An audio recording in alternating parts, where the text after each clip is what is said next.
Assalamualaikum warahmatullahi wabarakatuh. Salam luar biasa. Halo, apa kabar teman-teman? Hari ini kembali saya berbagi tentang informasi hipnoterapi di hipnoterapiindonesia.id. Teman-teman semuanya tentunya sudah mengikuti beberapa video sebelumnya.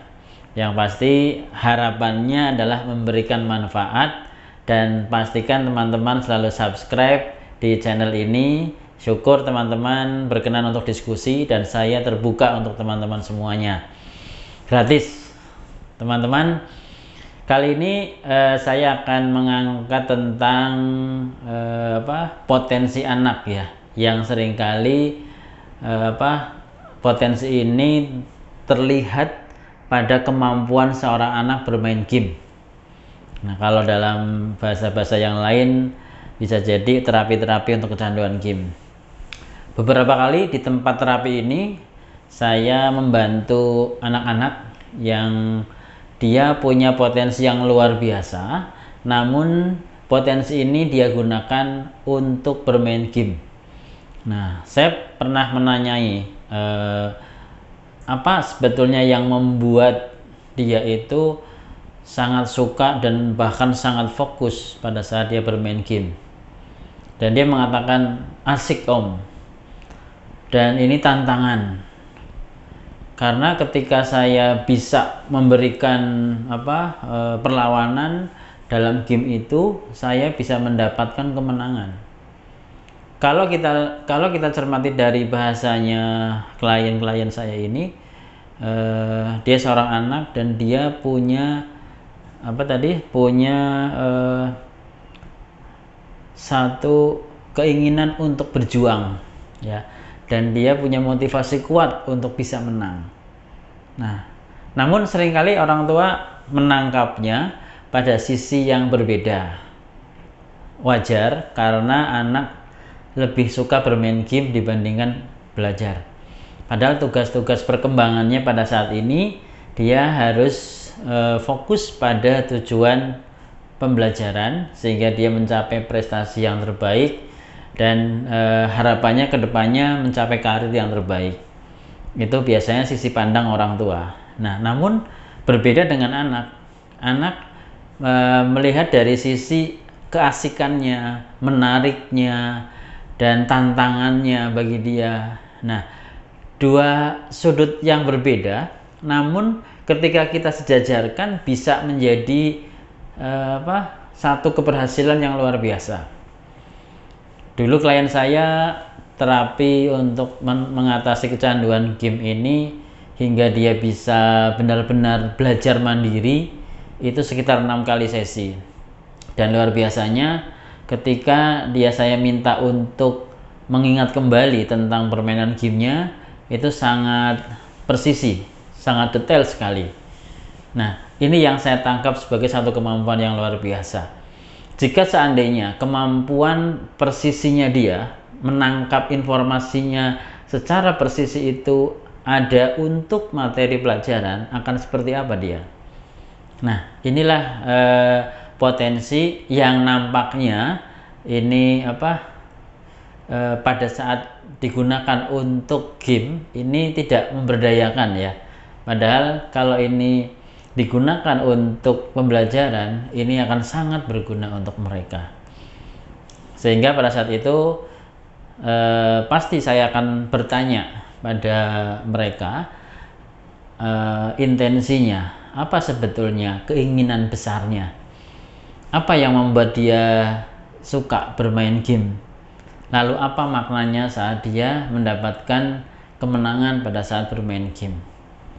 Dan kebanyakan mereka mengatakan puas dan bangga, merasa dirinya menang dan mendapatkan prestasi atas kemenangannya saat bermain game.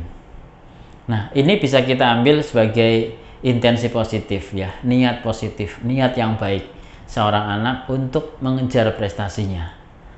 Nah, namun kita harus bisa memilah antara potensi dengan tadi apa yang dia lakukan, aktivitas yang dia lakukan.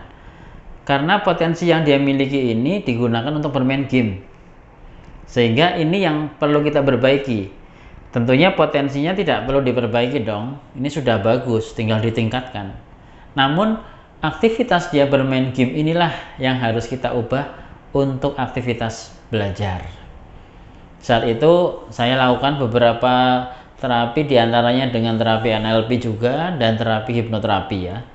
Pada saat terapi NLP saya membantu dia untuk mengimajinasikan pada saat dia bermain game itu seperti apa dan bagaimana proses berpikirnya dia, baik secara indera penglihatannya, indera pendengarannya, sampai pada rasa yang dia dapatkan pada saat bermain game. Nah setelah itu saya minta dia untuk memvisualisasikan ya, membayangkan saat dia belajar. Ternyata gambaran saat dia belajar dengan saat dia bermain game itu berbeda jauh. Pada saat dia bermain game itu penuh dengan ketertarikan, penuh dengan suasana yang sangat asik bagi dia, dengan situasi imajinasi yang penuh dengan warna yang bagus, cahaya yang bagus, energik, dan perasaannya dia itu benar-benar sangat senang. Nah, berbeda jauh ketika dia belajar. Dia merasakan situasi yang tegang, situasi yang tanpa ada keunikan. Bahkan suasananya seperti suram ya. Kayaknya harus fokus pada apa yang dia pelajari dan seolah-olah situasi ini situasi formal. Nah, ini situasi yang tidak disukai oleh anak tersebut. Sehingga saya meminta anak itu untuk mengimajinasikan saat dia belajar. Saat dia belajar, saya minta dia menceritakan apa aktivitasnya. Terus saya minta dia mengubah suasananya. Yang dia imajinasikan, saya minta dia ubah menjadi situasi yang menarik. Sekitarnya dengan situasi yang lebih mempunyai warna, unik ya, dan terdengar suara-suara yang membuat dia semangat. Nah, disitulah mulai dia bisa merasakan satu hal yang berbeda dalam dirinya. Saya tanya, apa yang dia rasakan? Saya lebih merasakan tenang dan santai saat belajar. Nah, meskipun hal ini belum sekuat pada saat dia main game ya, tapi paling tidak dia sudah bisa mendapatkan situasi yang lebih nyaman dari sebelumnya. Lalu sesi berikutnya saya perkuat lagi sesi terapinya dengan membuat situasi imajinasinya itu saat dia belajar benar-benar menarik dan benar-benar dia suka seperti pada saat dia bermain game. Nah, pada saat dia bisa mengimajinasikan belajar dan situasinya persis saat dia seperti main game, itu rasanya, kata klien saya, merasakan hal yang senang banget. Nah, ini yang saya maksudkan tadi.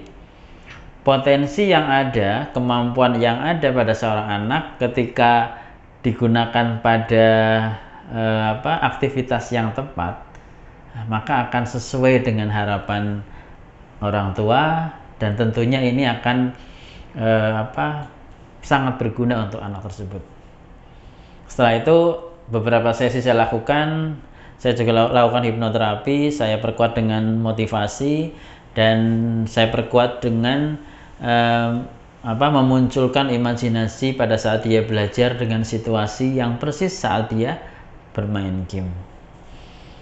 Dan 6 sesi itu alhamdulillah membuat dia belajar secara mandiri, nurut dengan orang tuanya, dan dia lebih mudah untuk dikelola oleh orang tuanya. Alhamdulillahirobbilalamin. Dan pastinya perjuangan orang tua di sini sangat berperan ya, karena dia mendampingi terus. Orang tua pun saya berikan satu tips bagaimana menghadapi anak dalam masa seperti ini, bagaimana dia menjaga setiap ucapannya supaya ini menjadi program yang mensupport ya situasi yang lebih baik saat ini. Dan teman-teman tentunya masih ingat, apa yang ditanamkan dalam pikiran ini akan menjadi program perilaku. Dan harapannya dengan video kali ini teman-teman bisa mengambil hikmahnya. Ketika ada hal-hal yang perlu teman-teman tanya, silahkan komen di channel ini. Syukur teman-teman berkenan untuk subscribe sehingga terus mendapatkan informasi untuk kita terus belajar. Baik teman-teman, kita ketemu lagi di video berikutnya. Pastikan teman-teman terus semangat, terus belajar, dan kita terus berdiskusi. Salam luar biasa. Assalamualaikum warahmatullahi wabarakatuh. Sampai jumpa kembali teman-teman.